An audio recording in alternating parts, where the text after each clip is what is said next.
Hi, I'm Sandra. Growing up in a family where the scales always seemed tipped was never easy. My brother David was the golden child, the one who could do no wrong in our parents' eyes. Then there was me, always in the background, the afterthought. I met Liam 2 years ago at a friend's art exhibit. He was different, kind, attentive, and incredibly supportive. We connected instantly, bonding over our love for indie films and old books. When he proposed last spring under the blooming cherry blossoms at our favorite park, I said yes without a second thought. We were thrilled, dreaming of a small but beautiful wedding.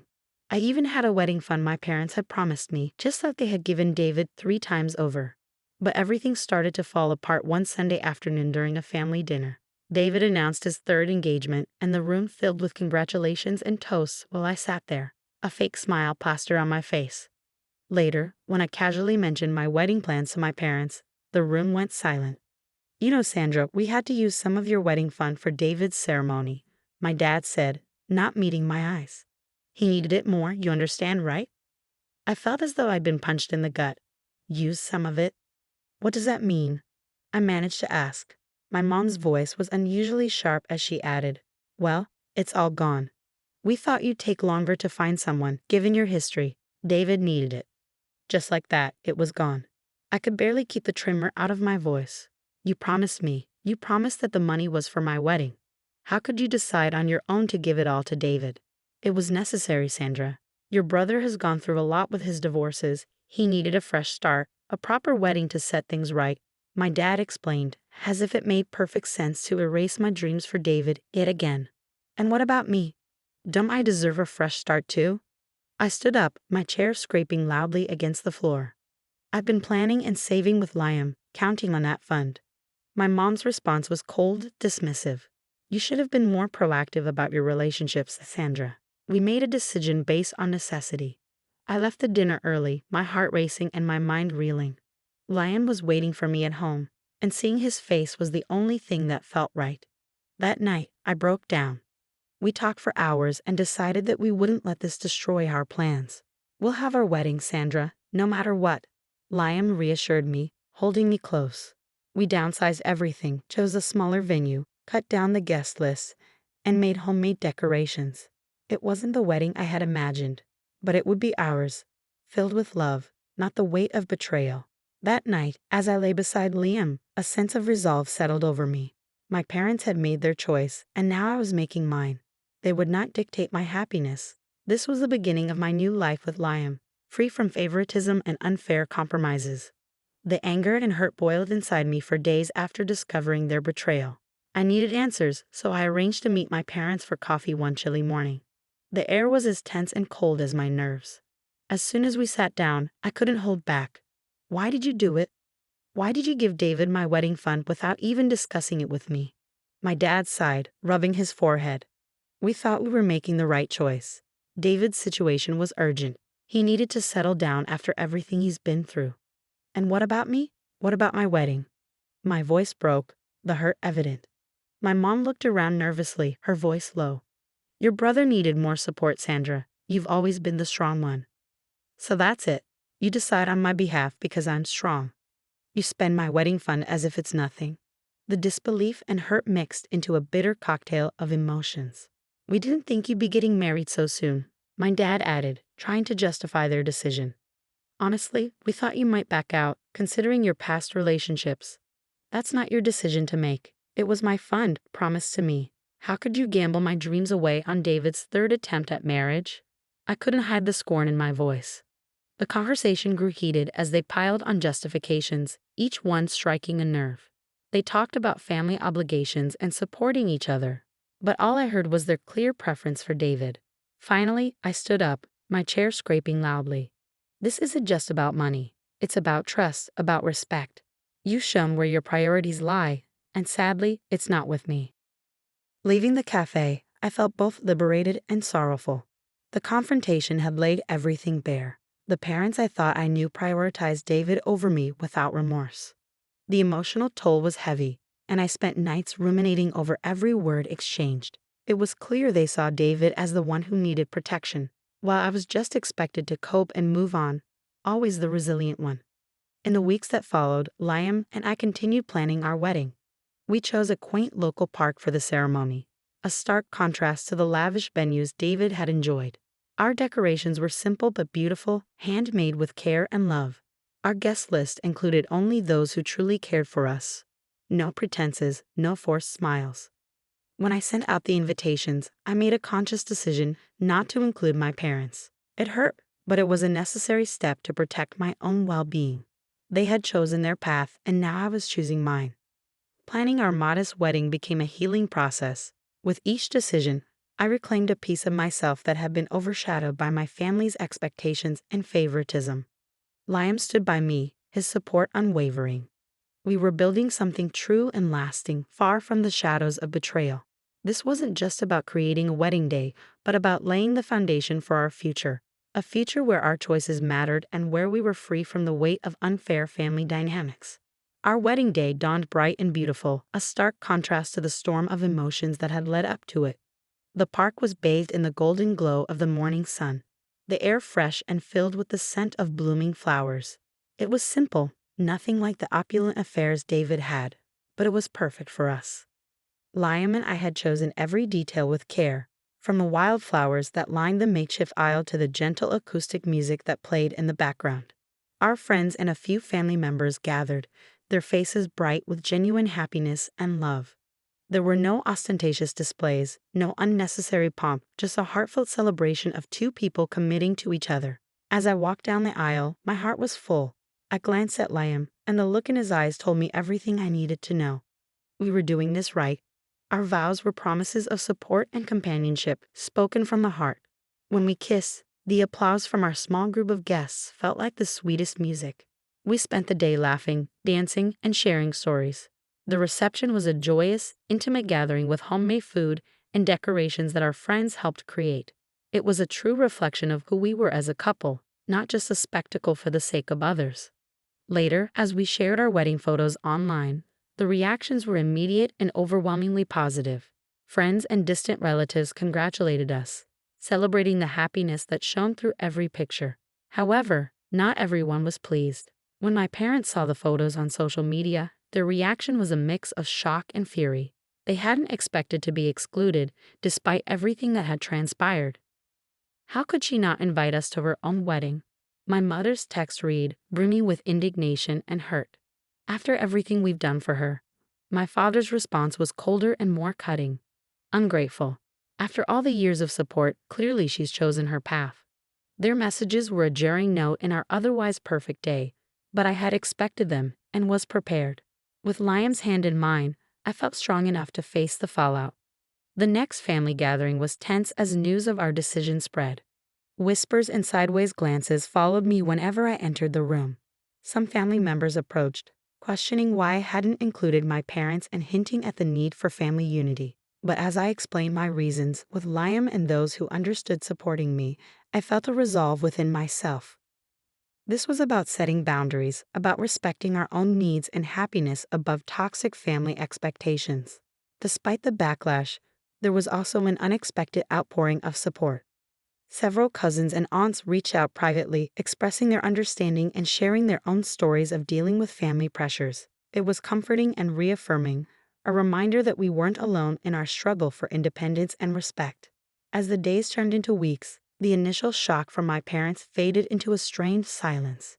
They made no further attempts to confront me directly, perhaps finally realizing the depth of their mistake. Liam and I moved forward, our bond strengthened by the trials we have faced together. Our wedding wasn't just a ceremony, it was a declaration of our commitment to live on our terms, free from the shadows and expectations that had long clouded my life. It was our first step into a future where our choices and our love were the only things that truly mattered. A few weeks after our wedding, during a routine phone call, the tone shifted abruptly. My mom's voice was strained, laced with a faint casualness. "You know, Sandra, your father and I have been thinking. It's not right what happened. We should have a proper family wedding. A big one where we can invite everyone." I paused, letting the request sink in. Mom, Liam, and I are already married. We had our wedding, the one we wanted. But that was just a tiny thing, she pressed. We're talking about something significant, where we can celebrate with all our friends and family. Think about your father, how much it would mean to him. The conversation took a darker turn when my dad came on the line, his voice unusually somber. "I've been feeling very unwell lately, Sandra. The doctor mentioned stress could be aggravating my heart. Not seeing you get married properly is taking its toll." The guilt trip was palpable, making my heart race with a mix of anger and sadness. I knew this game, their manipulation had shaped much of my life. But this time, I was no longer the child they could sway with guilt. "Dad, I'm sorry you're feeling unwell, but our wedding has already happened. It was real and meaningful to us. You choosing not to support us beforehand doesn't give you the right to demand a redo now." There was a heavy pause on the line, then my mother's voice, sharper this time. "You're being very selfish, Sandra. After all we've done for you, this is how you repay us? By embarrassing us in front of our friends?"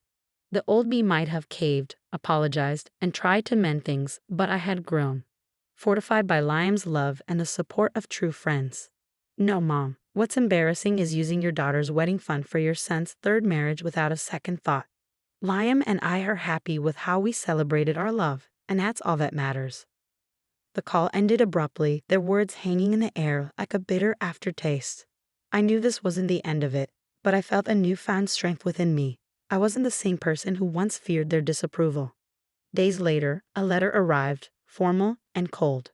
It was an invoice detailing every expense my parents had ever incurred on my behalf, from school fees to the smallest of loans. At the bottom, a note read, "Since you've chosen to exclude us from your life, we believe it's fair you assume these costs." Liam and I laughed hollowly over the absurdity of the document. "Are they serious?" he asked, eyebrows raised. "It's just another manipulation tactic," I said, ripping the letter in half. "But it won't work this time." We decided together that it was time to cut ties officially. I drafted an email, clear and firm, outlining why I was distancing myself from them.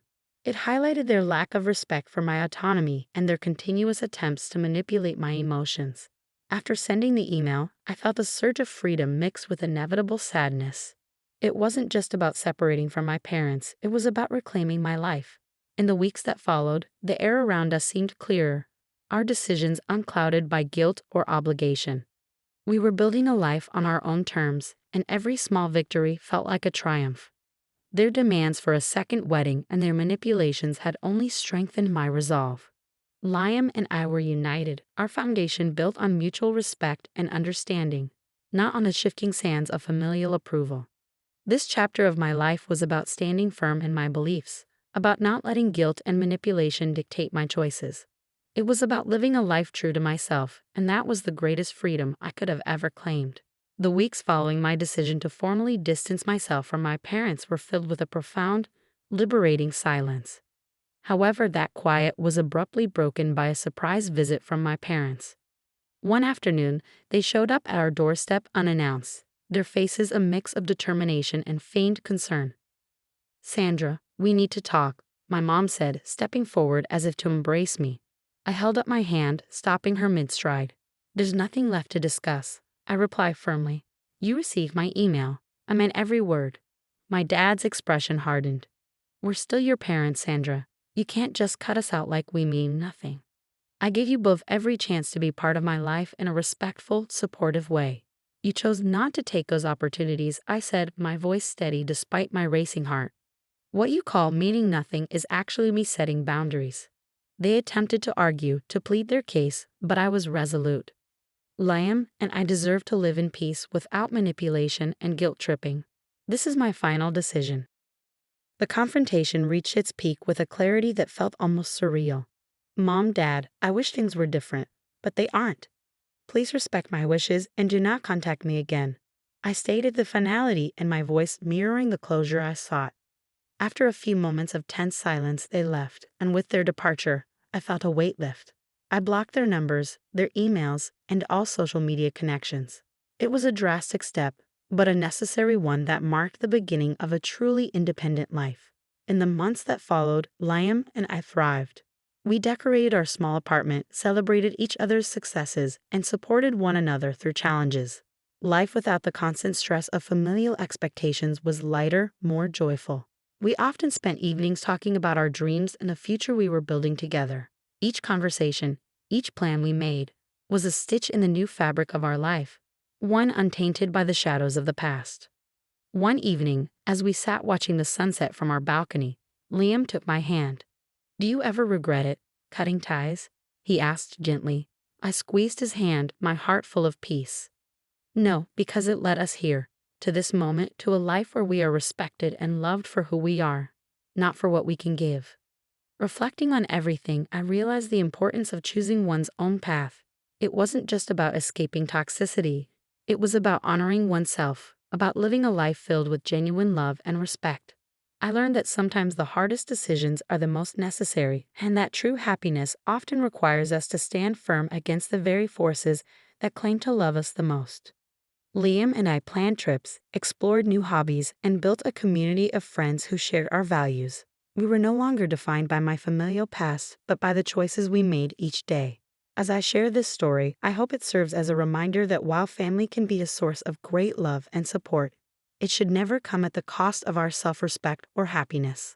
Independence isn't just about physical distance, it's about emotional and mental freedom, the kind that allows us to be truly ourselves. Thank you for being part of my journey. Your support means the world. Remember, always choose a path that respects and uplifts you. Stay true, stay bold, and never settle for less than what you deserve. This brings us to the end of Sandra's story. Now, I'd like to hear from you. Do you think Sandra was right to cut ties with her family to preserve her well-being and happiness? Or do you believe there could have been another way to handle the situation? This is a tough decision, and often there's no clear right or wrong answer. Please share your thoughts and experiences in the comments below.